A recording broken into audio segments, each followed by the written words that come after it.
کیسو بیان مې واورئ پښتانو بیان مې واورئ دا غیو بیان مې واورئ دا لانجو بیان مې واورئ چې ما څه پکې لیکلي ما په سترګو څه لیدلي په غوږو مې اورېدلي یو پې چوپ موږ یو پې غلي منظور جان درته وښایه هغه ځوان درته وښایه په ما ګران درته وښایه بچه خان درته وښایه ای منظوره څومره مرې ترې برده لرو بر یې کلک پنجاب ته لکه غر یې د خپل کام نه مه راور یې پښتانه یې نه پوهېږي ټول ویده دي نه ویښېږي په موږ کومې لوبې کېږي و مطلب ته نه رسېږي په موږ چا جنګونه وکړل که انډیا جنګونه وکړل نه دا تا جنګونه وکړل تا پر ضد په پښتونخوا جنګونه وکړل راځئ بیا وایه په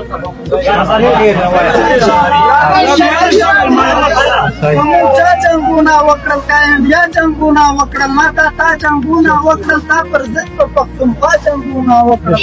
پلاکارو شهیدان شول صرف په وینو مو ځوانان شول ماشومان مو یتیمان شول اوس عسکر د منظور جان شول رانه ډکې دي جیلونه د پنجاب تور زندانونه لږ همت وکئ پښتونه د مور یو بچی وړانګه یې د خونه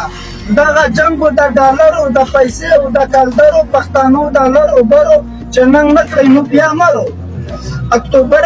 داسې ډېر ځوانان مو ورک دي په هر لیر ځوانان مو ورک دي کیر په کیر ځوانان مو ورک دي لکه شعر ځوانان مو ورک دي اکتوبر 11 چې راشي لارو بر به په یوه خوله شي یا به ټول جریان رها شي 3 یا 13 وبه دا شي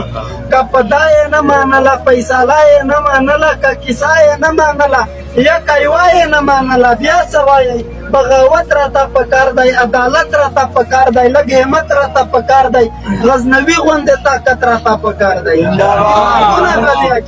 حسابونه به بیا کېږي چې پاته وله کېږي ورځ بنان به حسابېږي شهیدان به حسابېږي شهیدان چې در په یاد که ګیلامان چې در په یاد که ګران عثمان لالا ارمان چې در په یاد که عارف جان چې در په یاد که یو په زر یې پوره خلم زر تر زر یې پوره خلم لکه نر یې پوره خلم لرو برې پوره خلم و ټوپک و زیړکۍ ته کیسه لاړه و بادۍ ته و مرچا و دوشکۍ ته راکټونو علم چۍ ته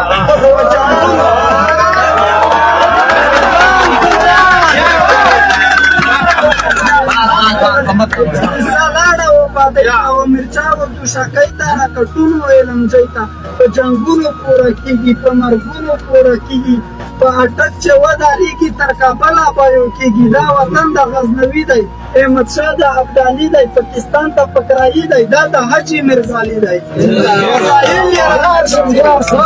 وسایل یې رانه خرڅ کړل پیله تیل یې رانه خرڅ کړل لوی ګامونه تیل په خیل یې رانه خرڅ کړل بیلو بیل یې رانه خرڅ کړل خپل وطن راته یادېږي په والا نه مې هېرېږي مسافر زړه مې خوږېږي ساګاډ کلی لکه ګل راته یادېږي خو زه د ګران وزیرستان یم مسعود نه یم